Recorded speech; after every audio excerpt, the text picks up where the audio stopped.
Jumping over pugs. Okay.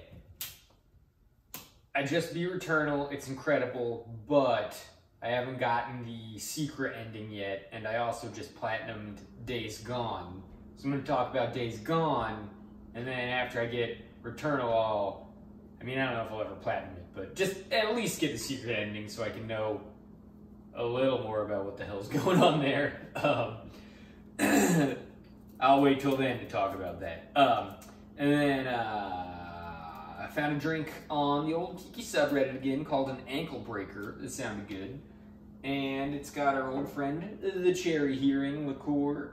But also, Smith & Cross calls for an overproof light rum. So we're going with Smith & Cross here, which I don't think I have used in a video yet. Starting to all run together in my head, but there you go. A lot of people online really love this stuff. I haven't used it too much. And yeah, it is overproof, so it's pretty strong. Ooh, yeah, it smells so good, but I think I'm not gonna like it straight. It comes through pretty strong in drinks. It's got like a pretty recognizable flavor, so I don't think it'll be as bad as the Hamilton though. Here we go.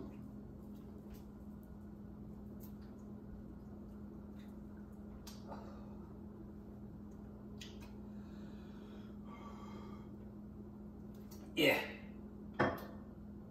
It's a slower hit than the Hamilton, but it still hits decently. It's a slower hit and it's smoother. And it has like some sweetness to it. The Hamilton was just like death pain, but I'm still gonna do some water.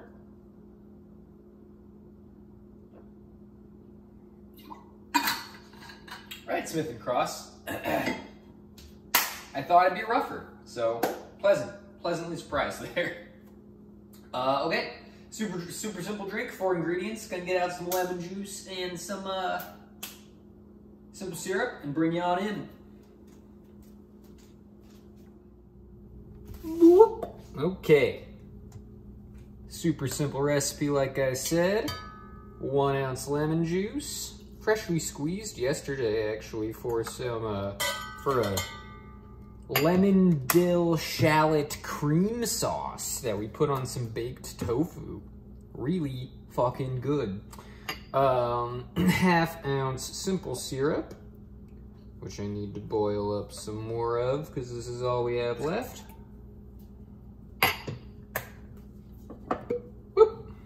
1 ounce Cherry Hearing. Actually, I'll be interested to see how potent, there's a little fuzz on it, how potent the cherry is in this drink, because it's small, and this is some pretty cherry stuff, as you know. And it gets a whole ounce of it, so that'll be interesting. Voomp. And 1 ounce of the old Smith & Cross.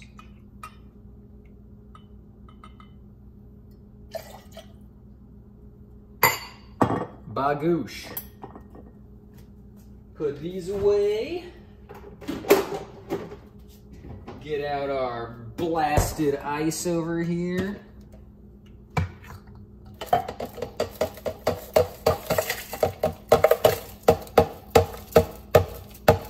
How'd we do?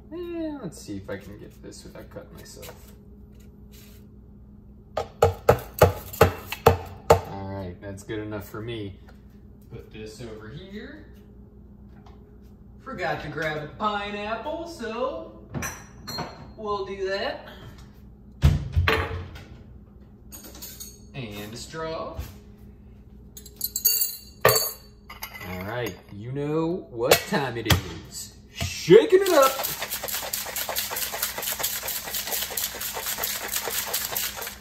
Ooh boy, that is a dark, rich color. Boop.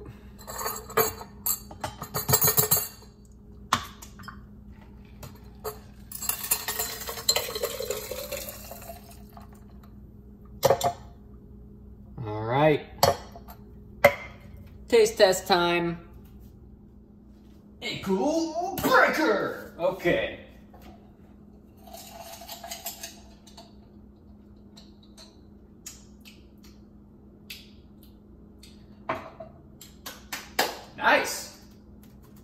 just like a really simple cherry rum flavor.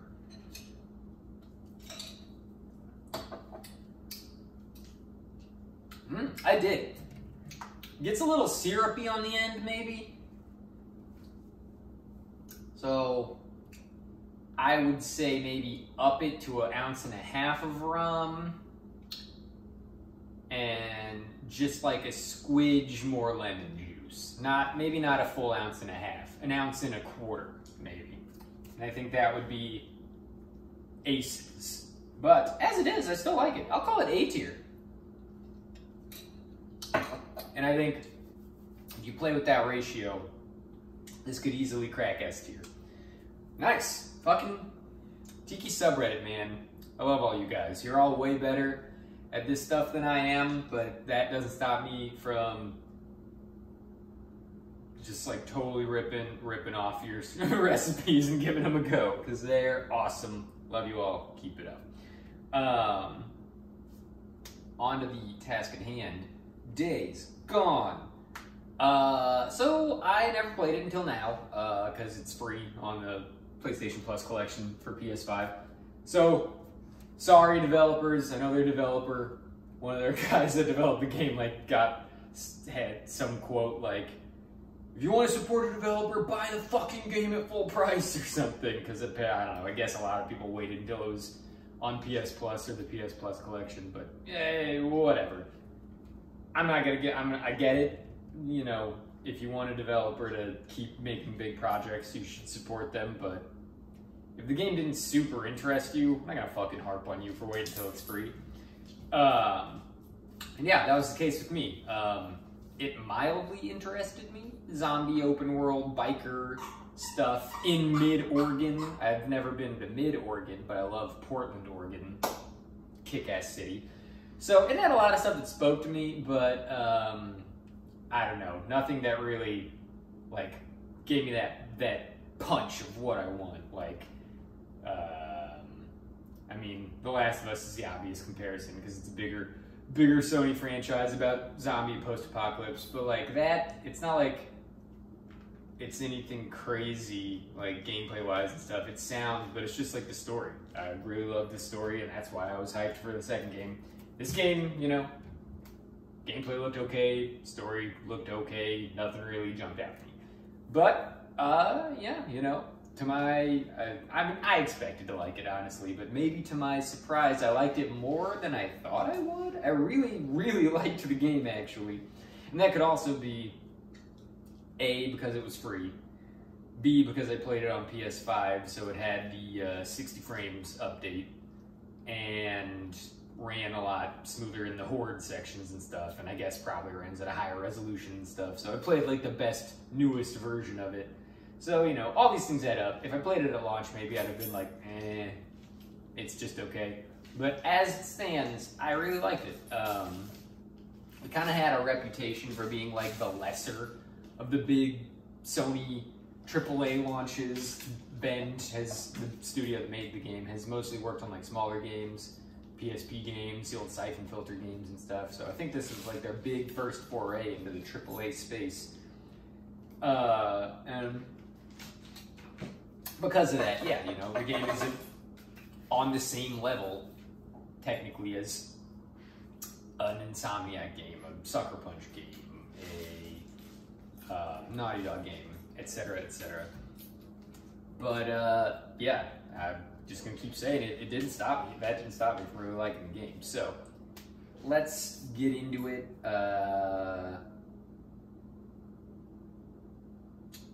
I'll go story first, but I'm not gonna touch on it too much because it's A, it's pretty simple, and B, you know, there's some bigger things to be spoiled.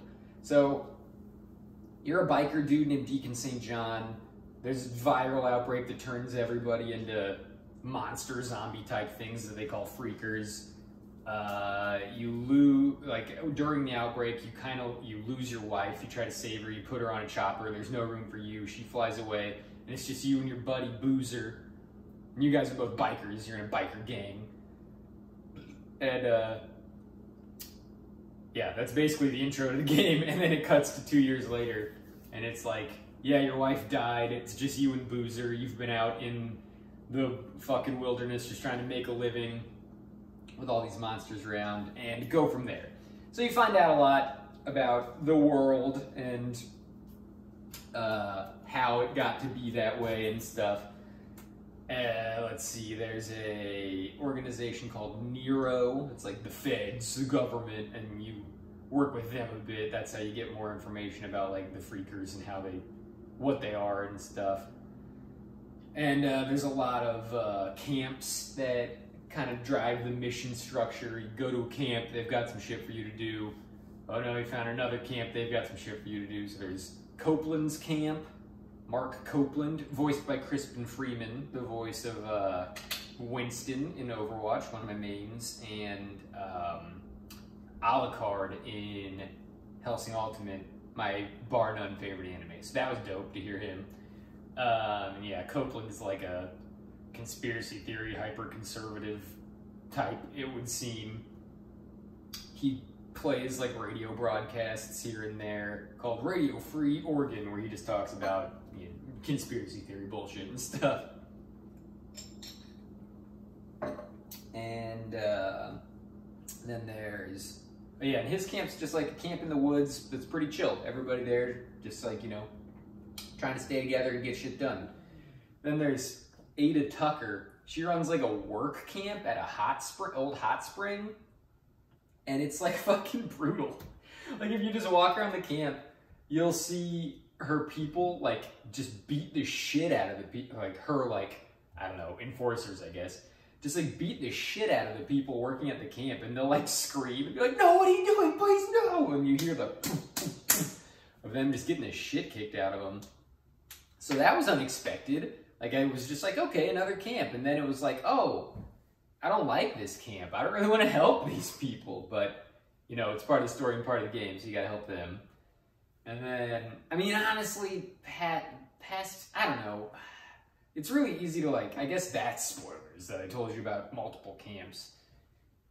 And like I said, like the story wasn't amazing, but it takes you on a journey geographically and emotionally. So I don't really want to spoil much of it. So yeah, I'll just sort of summarize it by saying, like, you start off in a small section and you get to see a lot more sections of mid-Oregon, and they're all diverse and they all have their own camps, and it's all really cool. And yeah, it really, you know, it just starts off as a game trying to survive in the wilderness, and it really builds up and kind of comes to a head. So, and just like has a climax, and I really liked it. I really liked the story. So good on you, Bend, man. Voice acting, also pretty good. Not like, again, everything is just going to be like a snippet below what you're used to from a big AAA Sony title.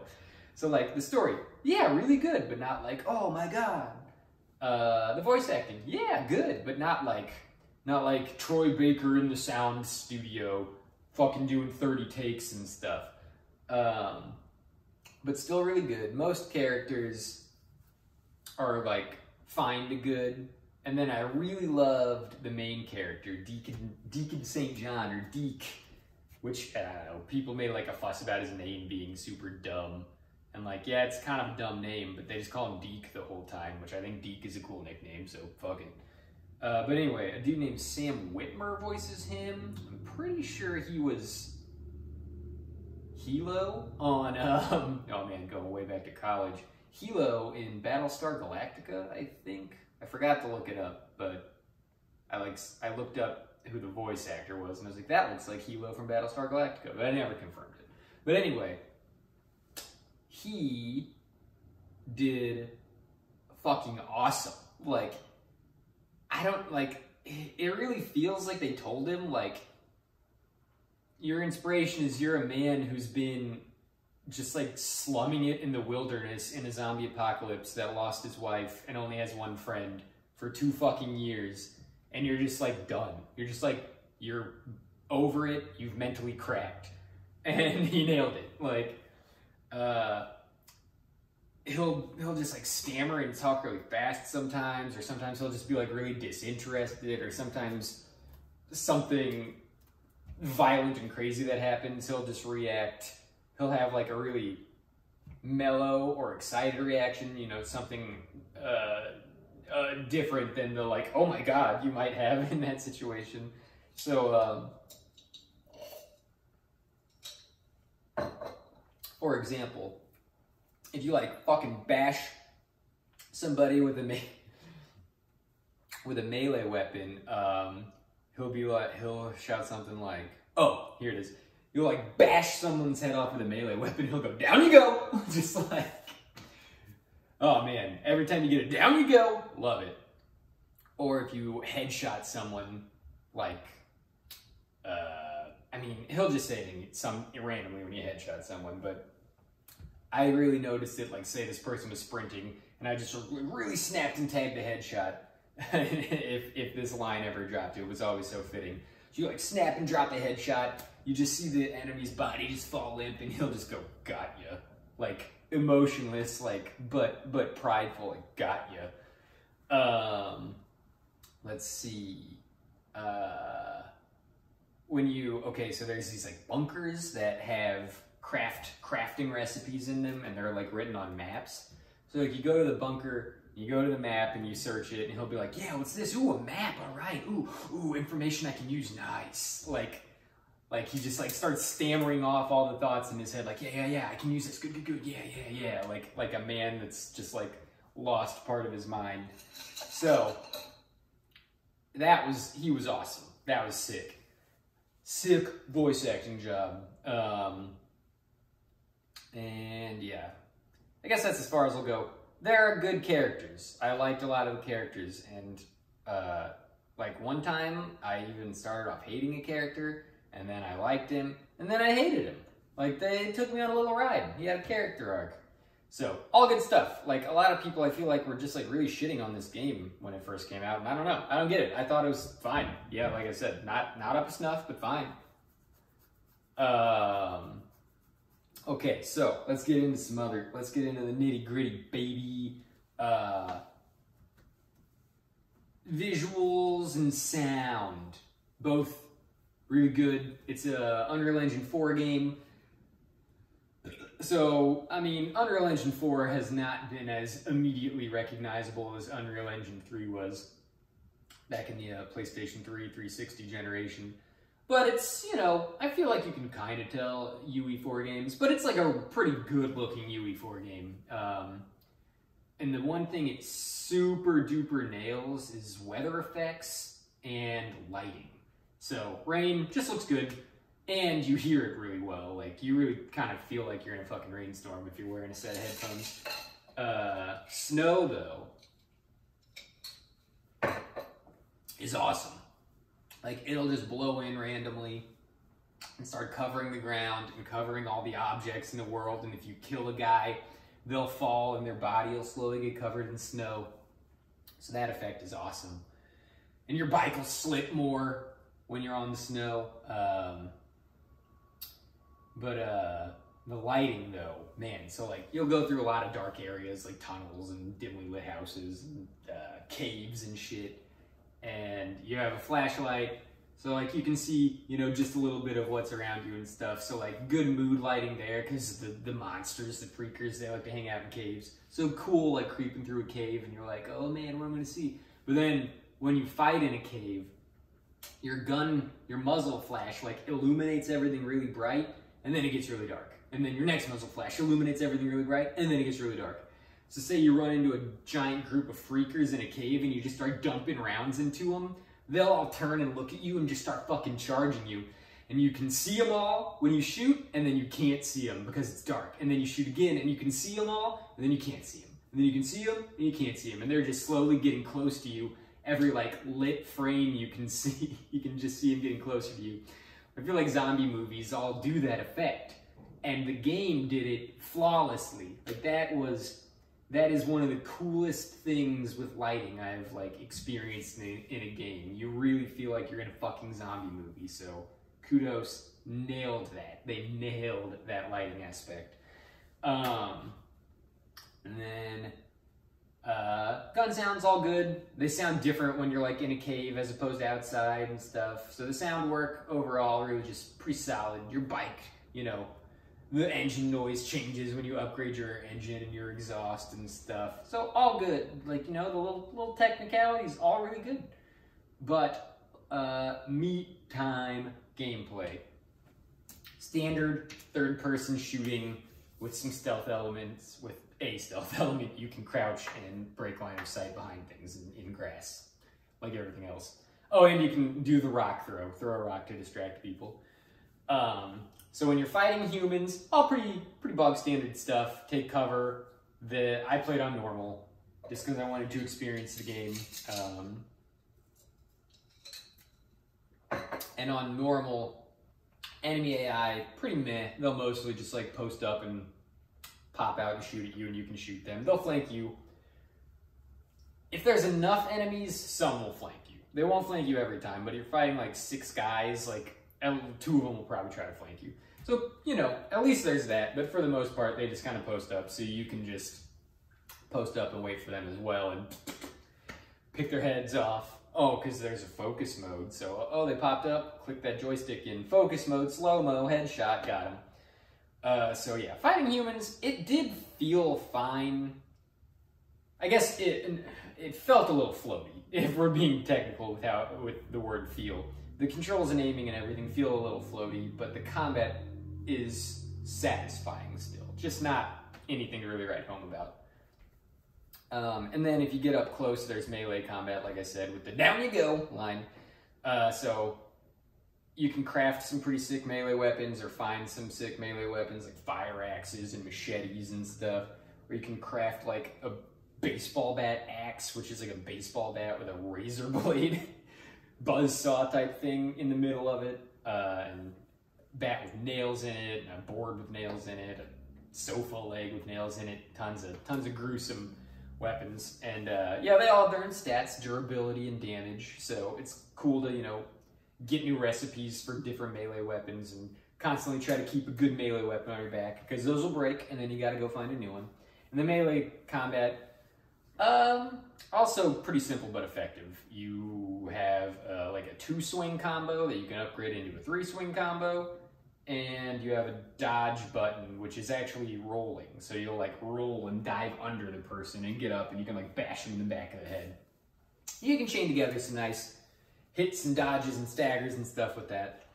But where the combat really shines is fighting the freakers. So there's a good amount of different types of freakers. There's your standard ones called like swarmers and runners. And then there's bleachers, which I never really figured out the difference. I think bleachers have white skin and are a little stronger than swarmers and runners, but they all kind of look the same. But then you get into some more diverse things. There's newts, which are like adolescents that got turned into the zombie monsters. And they had the balls to go for it. Like a lot of games shy away from kids and stuff and violence with kids and stuff. But they were like, nah man, animate the shit out of these little infected children. Like they're tiny little children and they like walk and scamper on all fours. And they look very childlike, and they make like little child noises. They'll be like,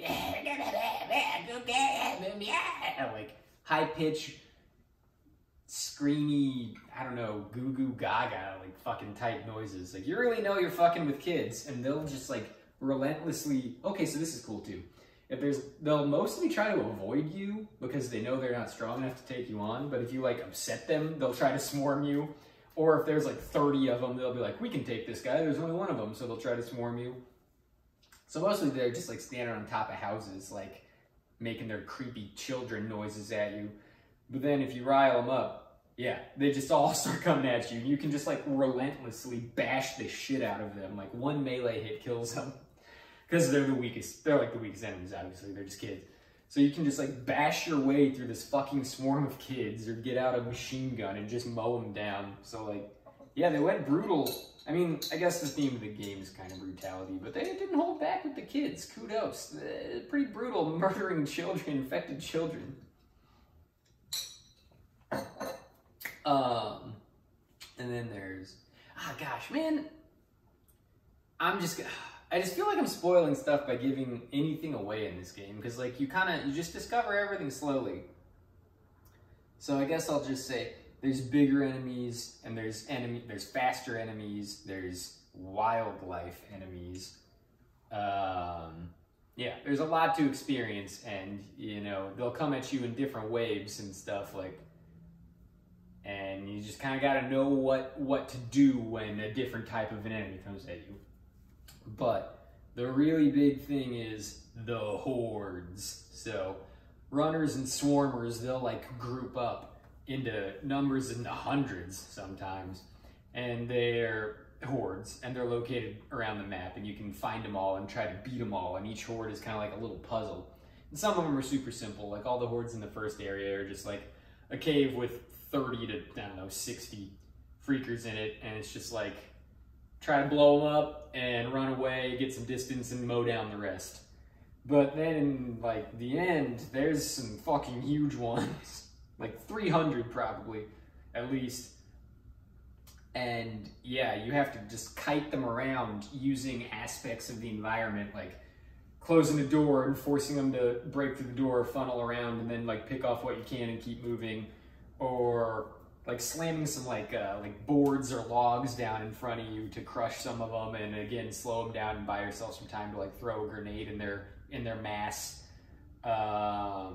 There's the red barrels that we all love in video games. Kite them over to some red barrels, shoot those, try to blow up a good chunk of them. You get some tools, an attractor and an attractor bomb, which these are in like every zombie video game. Something that makes noise to get the zombies to swarm. That's the attractor bomb. It makes them swarm and then it blows up, just like the old, whatever it was in Left 4 Dead, like the beeping pipe bomb thingy. But yeah, those are invaluable when you're taking on a big horde, because if they get you in the open, like, you can't really do anything except for try to get them to swarm to one of those and get some distance. And that's another thing. It's like, you've got limited stamina. You can upgrade it by finding injectors at Nero checkpoints, the government guys, their old facilities. You can upgrade your stamina, your focus mode, and your health. But yeah, no amount of stamina is enough when a horde's chasing you, because like when you have stamina and can sprint, you're a little faster than them, so you're fine. But as soon as it runs out, they catch you and you're just fucked.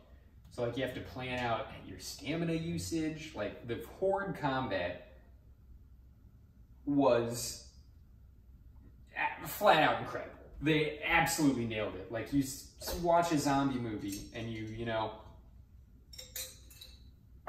see the dude with the fucking belt-fed machine gun with like 500 rounds getting swarmed by zombies, and he's just going crazy, like dumping rounds into them, trying to take out as many as he can. How long can he hold out?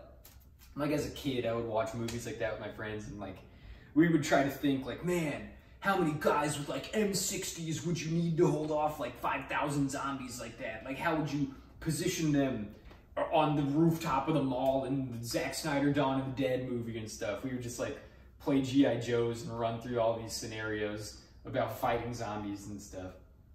And the game is literally that. All that goofy shit I thought of as a kid, that's the horde fighting in the game. You are really experiencing it, and it's something that should be experienced by all. It is so good. And when it randomly happens to you, it's like another level. Like one time I parked my bike just to like check out. I wanted to find a couple of parts to craft an item, and I was going through town. So I just parked my bike and was like, I'll go check this building. There was a fucking horde in it.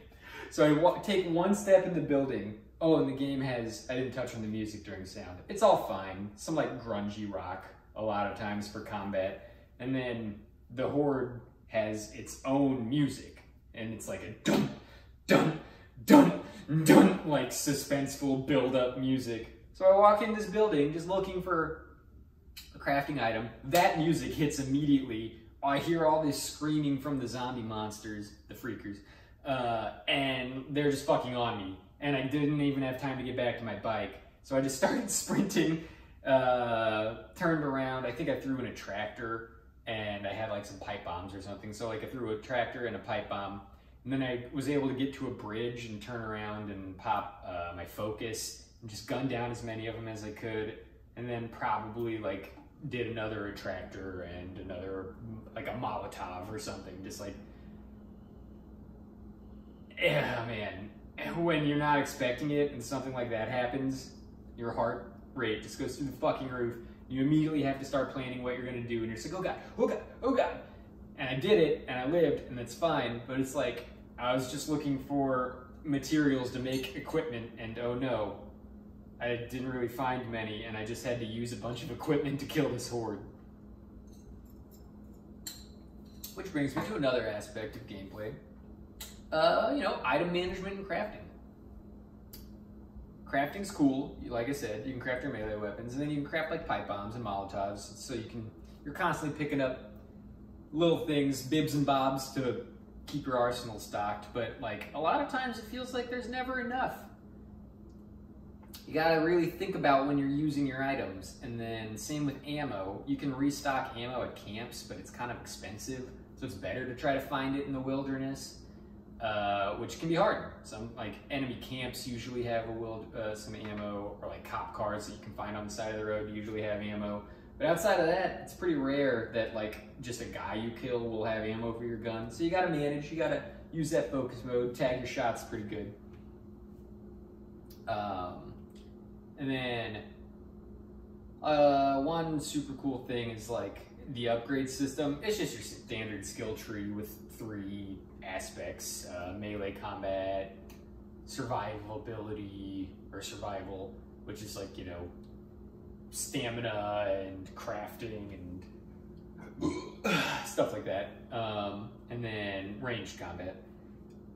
But like before you get any of those upgrades, like you're pretty weak, you're pretty easy to track down and kill. The world feels like it might be a bit too much for you. But like when you've gotten a lot of those upgrades, like you feel the roles start to reverse as you're upgrading. And by the end of the game, I was very confident in all situations, even taking on the big hordes. Like, yeah, they'd get me a couple times, but I always knew I could do it. I just had to plan it out right. So that was super cool, you know. A lot of times the world kind of scales with you. So your upgrades, like you feel them, they feel lesser and lesser as you play the game. But not in this one, like you just really feel it, and by the end, you're good. Like you have become the survivor man. And the same kind of goes for your bike, which, oh man, I could gush about the bike for hours. It's like your horse from Red Dead 2. You form a bond with it, you know? And it's like your safety. Like, if I were able to get on my bike in that horde scenario I just explained, I'd have been fine. I just drove away because I could have outran them and I'd be fine. But I parked it in an area where I couldn't get to it, so it was fucked and I had to use all my equipment to kill these monsters. So like, that plays into the game so much. Like you'll park your bike and you'll start wandering off into a town to explore it and stuff, and you'll be like, I'm a little far from my bike. Like I feel kind of uneasy. Like if I get jumped right now, shit could really go south. So you just like form this bond. Your bike becomes your safety net, and you feel good when you're with it, and not so good when you're away from it sometimes. And in the same vein that you kind of start off sucking and can become a mega monster at the end, your bike really fucking starts off sucking. It's slow as shit. It can drive, like, it's got like a 4-mile fucking range on its gas tank. And it slips out of control really easily. And has no boost, no NOS, and can't carry anything on it, no extra supplies or anything. By the end of the game, you can boost, you can use NOS for like a solid 8 seconds. You can just boost your ass off. It's got, I mean, drifting is a big part of the game.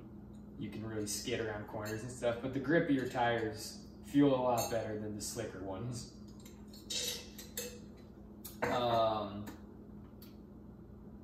It goes a lot faster. Engine upgrades really help. And durability. Your bike you nick a car, you go off too high of a jump, your bike takes damage. And initially, like, you know, you hit 3 things and it's like smoking and hardly runs. but you can upgrade it. You know, upgrading parts upgrades its durability, and eventually you can like fucking slam into a wall, and it only does like, you know, 10% damage maybe. And then you can upgrade it with like carrying saddlebags. And I think you can get up to 5 full ammo reloads on your bike too. So you can carry around a fucking arsenal. And at the end of the game, when I was just going around trying to beat all the hordes, like that was so awesome. Just like load up my bike, map out some hordes, and just go until I had no more ammo left. And like when that happened, I was just like, yeah, man, I just drove around this whole fucking map, killed like 5 hordes, and dumped like 5,000 rounds of ammo. That was awesome. I was a road warrior.